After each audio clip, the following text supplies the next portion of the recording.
मतलब ये है कि वो अपना किसी तरह से वो विधायक बने या एमपी बने, एमएलए बने, वो अपना झोली उन लोग से आप एग्रीमेंट कराइए, कोर्ट से एफिडेविट कराइए, जो भी आपका कानूनी प्रक्रिया उसके माध्यम उन लोग से ऐसा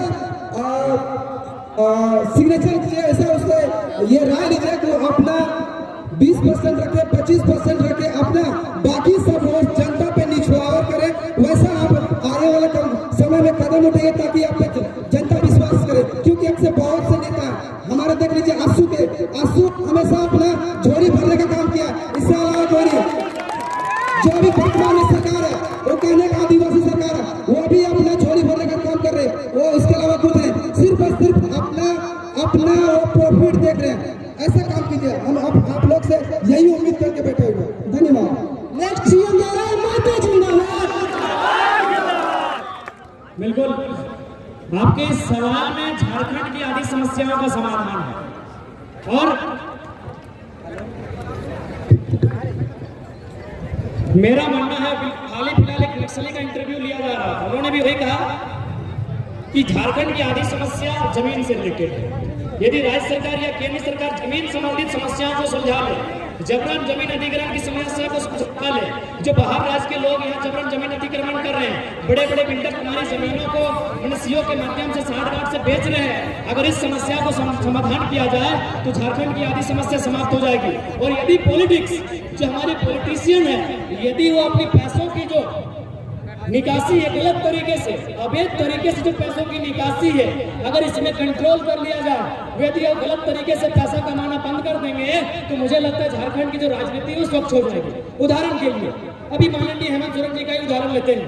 मेरे बहुत सारे आदिवासी भाई बंधु यहाँ सुनते होंगे, एक आदिवासी का यदि जमीन लेना है तो क्या शर्त है सीएनटी का, मतलब जो सीएनटी की धारा है 46, उसके अनुसार कि एक आदिवासी का जमीन ले सकता है बशर्ते उसी थाना क्षेत्र का, कंडीशन बराबर है।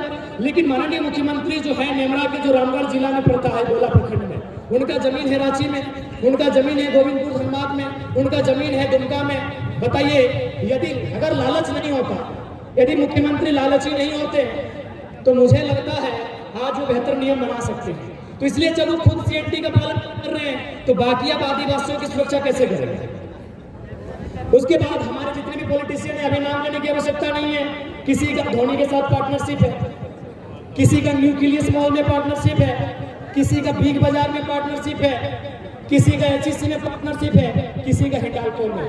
बिल्कुल सबसे महत्वपूर्ण सवाल है, ये नेता लोग अगर इस बात को समझें कि मेरा पेट भी उसी चावल से भरेगा जिस चावल से गांव व्यक्ति का भरता है, जिस दिन ये लोग ऐसा सोचेंगे और जिस दिन ये अपनी जरूरत के हिसाब से पैसा कमाएंगे, जरूरत के हिसाब से पैसा को जमा करेंगे, जरूरत के हिसाब से पैसा को रखेंगे, उस दिन आधा झारखंड सुरक्षित हो जाएगा।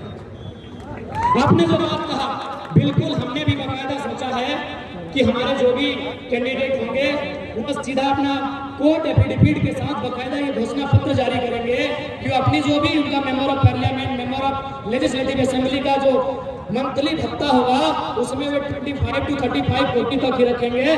बाकी जो भी किसी गांव को दे देंगे, किसी ग्राम समिति को दे देंगे, किसी ग्राम सभा को दे देंगे, जो भी देंगे। और जिस प्रकार प्रत्येक महीना वो अपना जारी करते हैं, वो ऑनलाइन आकर प्रत्येक महीना का बकायदा पेमेंट भी बताएंगे कि इतना % पैसा हम एक मेडिकल का इलाज लगा था हम अपने हाथों से दिए। दूसरी बात हम लोग स्पष्ट कहना चाहेंगे, हम शुरू से कहें कि हम एक ऐसी नीति में विश्वास करते हैं जो इंसान अपना अपना भोजन करे। हम बार बार रिपीट करते हैं कि भोजन का 3 प्रकार होता है, प्रकृति यानी नेचर, यानी आप अपना हिस्सा खाएं, मैं अपना हिस्सा खाऊंगा, ये नेचर है, प्रकृति है। यदि आपका दिल बड़ा है और आप अपना हिस्सा मुझे बांटते हैं, जिसे संस्कृति कहते हैं, लेकिन यदि आप मेरे हिस्से को छीनकर खाते हैं, इसे विकृति कहते हैं। तो हम चाहते हैं प्रकृति के साथ हैं, किसी के पास इतना धन नहीं हो कि किसी आदमी को खरीद पाए, यानी कोई आदमी इतना अमीर ना हो कि किसी आदमी को खरीद पाए, और कोई आदमी इतना गरीब ना हो तो उसे अपने आप को बेचना पड़े। हम इस सिद्धांत पर चलेंगे, इसी सिद्धांत का अनुपालन करेंगे। लास्ट सवाल खगील लोग